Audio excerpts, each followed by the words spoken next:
అటువంటిది మిగిలినటువంటి ఏ తిథి నాడు కనపడనిది ఒక్క మహాశివరాత్రి నాడే కనపడుతుంది. జాగరణ అన్న మాటకు అర్థం ఏమిటంటే మెలకువగా ఉండుట. సాధారణంగా మనందరం మెలకువగా ఏ తిథి ఎప్పుడు ఉంటాం? పగటి వేళ మెలకువగా ఉంటాం. రాత్రి వేళ నిద్రపోవడం విధింపబడింది. నిద్రపోవాలి తప్ప నిద్రపోకుండా తెలివిగా ఉండకూడదు. కానీ ఒక్క మహాశివరాత్రి నాడు మాత్రం జాగరణ చేస్తారు. జాగరణ అంటే కేవలం తెలివిగా ఉండడం, కేవలం నిద్రపోకుండా ఉండడం అని కాదు దాని అర్థం. జాగరణ చేస్తున్నాడు అన్న మాటకు అర్థం ఏమిటంటే ఆ రోజున మెలకువగా ఉన్నాడు అంటే తనని తాను పరిశీలిస్తున్నాడు, జాగ్రత్త పడుతున్నాడు.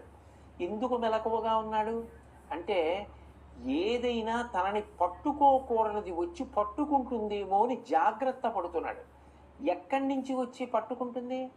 ఏదో బయట నుంచి వచ్చి పట్టుకునేది కాదు. కొన్ని కోట్ల జన్మల నుంచి మళ్ళీ పుట్టి మళ్ళీ చచ్చి మళ్ళీ పుట్టి మళ్ళీ చచ్చి జనన మరణ చక్రమనందు తిరగడానికి కారణం అరిషడ్వర్గములకు వశం కావడం.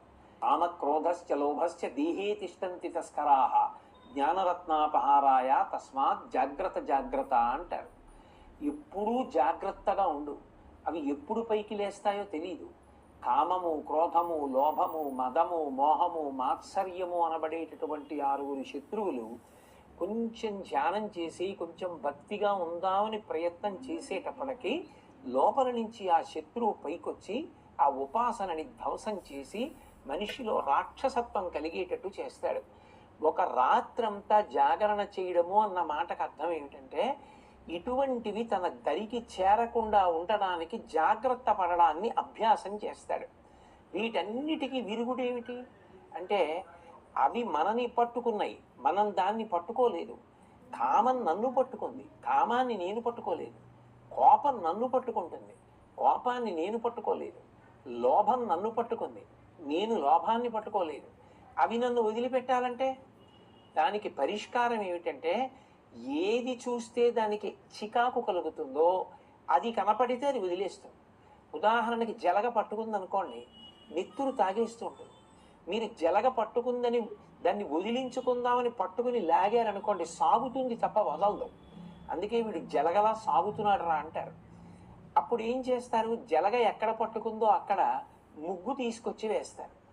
జలగ నోటి దగ్గర ముగ్గు వేస్తే దానికి ఆ ముగ్గు అంటే పరమ అసహ్యం, వెంటనే వదిలిపెట్టి కింద పడిపోతుంది. ముగ్గు తగిలితే జలగ వదిలిపెట్టేసినట్టు భగవత్ సంబంధమైన విషయములు ఏవి లోపలికి వెడుతున్నా ఇవి పైకి లేవవు. అగ్ని పైకి లేస్తోందనుకోండి, దీప్తమగ్ని వివాంభస అంటారు. నీరు పోసారనుకోండి అగ్ని చల్లారిపోతుంది. నెయ్యి పోస్తే అగ్ని పైకి లేస్తుంది. కోరికలు తీర్చుకున్న కొద్దీ కోరికలు విజృంభిస్తాయి. నాకు కోపం ఎక్కువ అండి అని అదేదో గొప్ప అనుకుంటే కోపం ఎక్కువే అవుతుంది. వాటిని పరిశీలించుకోవాలంటే అవి దేన్ని పోస్తే అణిగిపోతాయో పరిశీలించాలి. ఆ పరిశీలించేటటువంటి రాత్రి ఏది ఉందో, ఏనాడు నువ్వు మెలకువగా ఉండి ఏవి నిన్ను అజ్ఞానపు చీకటిలోకి నెట్టేస్తున్నాయో వాటిని పరిశీలించేటటువంటి రాత్రికి జాగరణమని పేరు. ఆయన జ్ఞానజ్యోతి ఆవిర్భవించినటువంటి పరమ పవిత్రమైన తిథి. ఆ రోజున మనం పరిశీలించడం మొదలు పెడితే మనకి శివానుగ్రహం కలుగుతుంది. ఆయన వచ్చిందే అందుకు. నేను నిన్ను శివుణ్ణి చేస్తాను,